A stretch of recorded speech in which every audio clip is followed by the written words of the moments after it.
Afternoon, it's Matt Roush. And Mike Brennan. And you're watching the M Squared TechCast right here at MITechNews.TV and also at podcastdetroit.com and wherever fine podcasts are distributed. We have a guest to start today's show who is a regular on the program, Dr. Sibrina Collins, who is Executive Director of the Marburger STEM Center at my employer, Lawrence Technological University. That is the university's clearinghouse for all of its K-12 outreach efforts. And Sibrina, I want to start out by asking you about Lawrence Tech's high school summer camps this year. How are those being handled? I know they had to be virtual last year. It looks like they're going to have to be virtual one more year this year, right? Well, we are planning as if we are going to be in person. And so we will be following all the protocols. You know, the summer camps play a very important role at Lawrence Tech, a very high yielding program. Nearly 50% of students that participate in our summer camps enroll at LTU, and they begin the week of June 21st through July 26th, so 4 weeks. Okay, so tell me a little bit about what some of the different topic areas are that are offered. So thank you. So we offer nearly 30 different summer camps across all 4 of LTU's colleges, including starting your own business, entrepreneurial mindset, to automotive engineering, which is one of our very popular summer camps, biomedical engineering, molecules and medicine, you name it. We actually do it at Lawrence Tech. And Lawrence Tech certainly is the university of the future, leading the way with innovation and creativity and project-based learning. And our summer camps are the exact same way. And so the students that participate really get a chance to explore, these wonderful technologies. Let me ask you, when you announced this last week, I don't know if it's still going forward, but you're having a competition, both a video and an essay competition that was tied in with National Engineering Week. Is that still going on, or is that past now?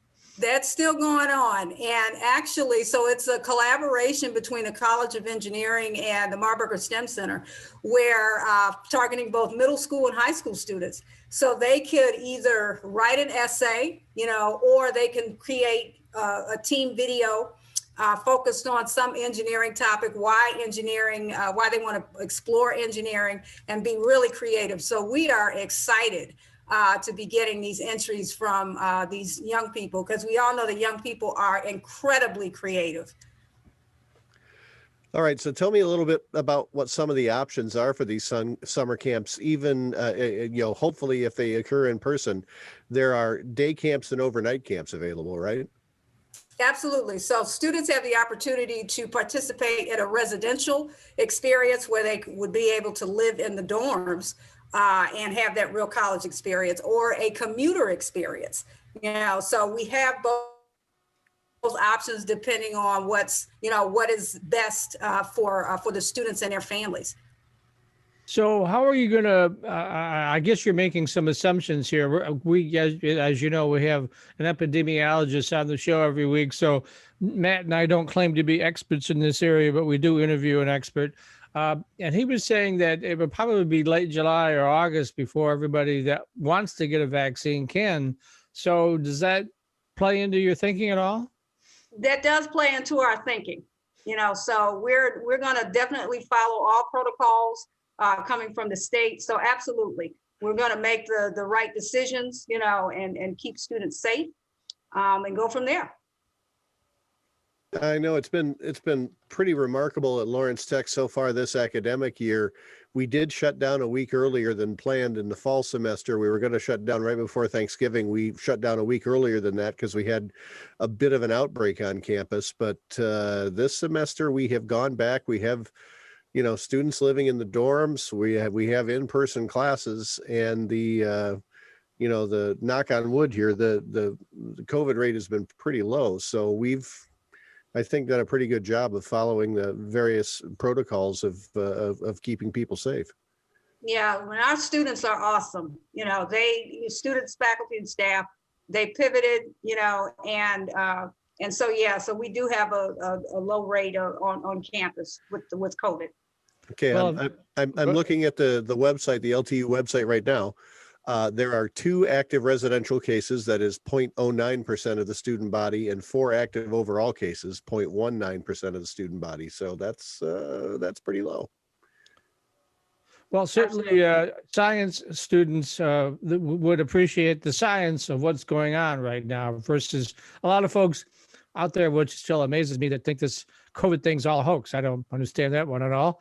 But your folks are very well educated and they would appreciate what's really going on, right? Absolutely, absolutely. And and one thing is very, very clear.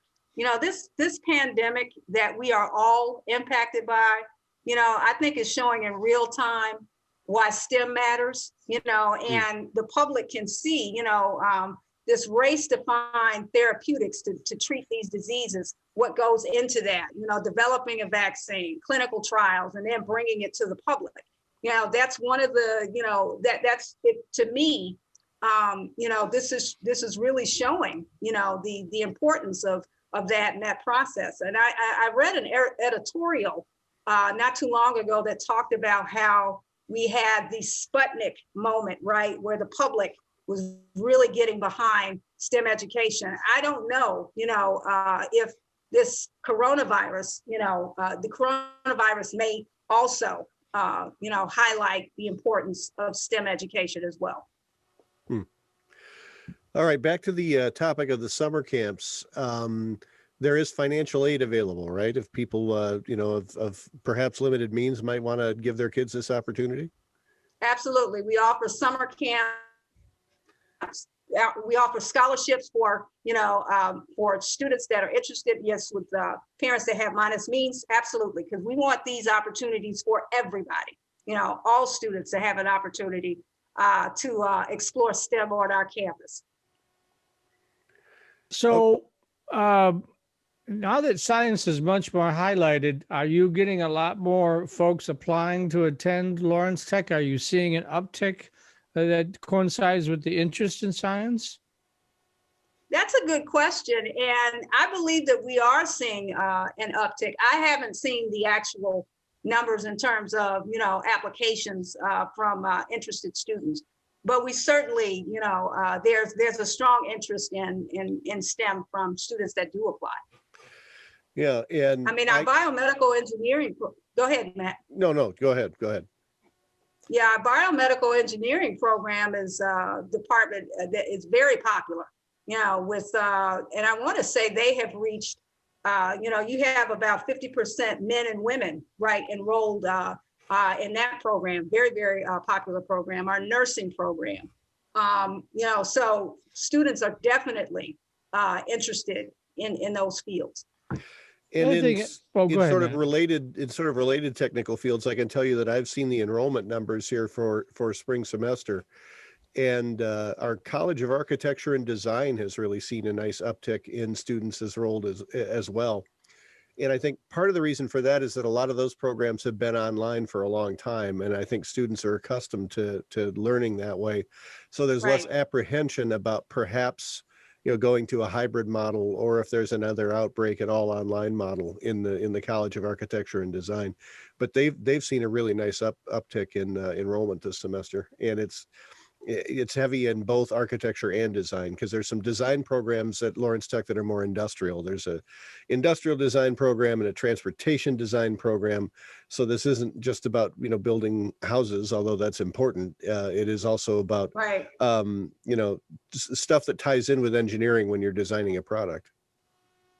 Right. And they, one of the things that they often think about is the community. Right? When you are designing a building or a space, getting that input from the community, people who will actually occupy and use those spaces. Well, I didn't want to let this time go by without congratulating you also on an award that you've won recently here from Lawrence Tech. Thank you. The John Petty Community Champion Award. That is, I believe you're the 3rd annual recipient of that award. It was named after a very distinguished LTU alumnus, Mr. Mr. Petty, who sadly passed away last year, but he was an early African-American engineering student at Lawrence Tech who went on to a very distinguished career in the aerospace industry, actually building jet engines for national defense. And basically, the award is presented to someone who's done a lot to bring science and technology to more or less the minority community, but the community at large. So I just wanted to congratulate you on being named the recipient of that award. Thank you very much. I was tremendously surprised and humbled and thankful, to be receiving it. But I couldn't do anything without the team, from the Marburger STEM Center and the wonderful faculty and staff, and of course the support of you as well, Matt. Doing this work. So thank you.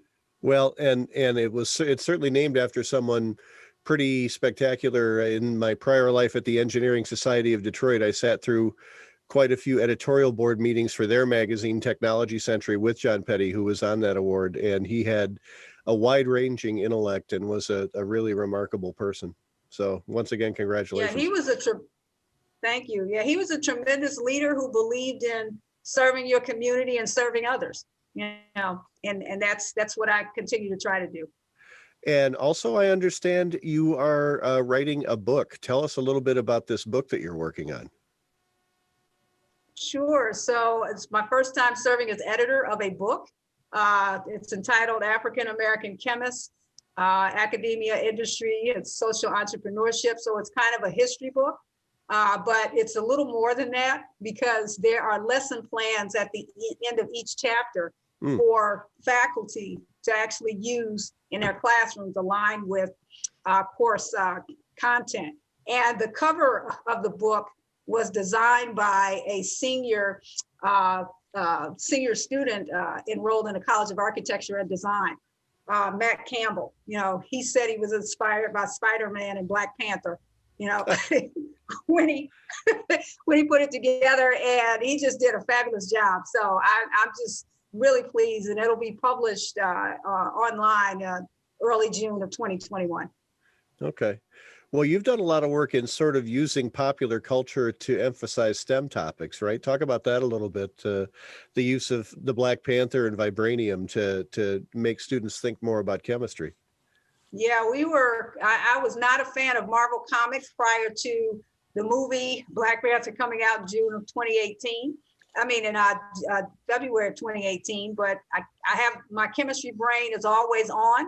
And I saw a teachable moment regarding that fictional element. And we ended up publishing a paper, and I published a book chapter dedicated to the memory of Chadwick Boseman. And I'm looking forward to the next installment coming out in 2022, where Shuri is supposed to take over as the next Black Panther. So my hope is that I will go to the movies and be inspired again. Well, I'm hoping vibranium is real because Captain America uses it in the shield, and I'd be very disappointed if it turned out it wasn't real, So just kidding. Exactly. Well, we've only got about a minute left, so why don't you tell folks that might be interested in the summer camp how they can apply to get involved? Sure. So you can go to the LTU website, www.ltu.edu.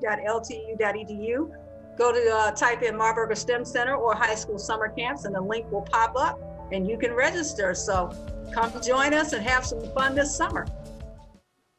Traditional four-year students love Lawrence Technological University's thriving campus life, but LTU has always met non-traditional students' needs too. Lawrence Tech offers over 100 degree and certificate programs that can get adult students started or back on track. And most of our classes are conveniently offered evenings at our beautiful Southfield campus or online, so you can balance your social, family, and work life even while you power up your career. Lawrence Tech, where Blue Devils dare.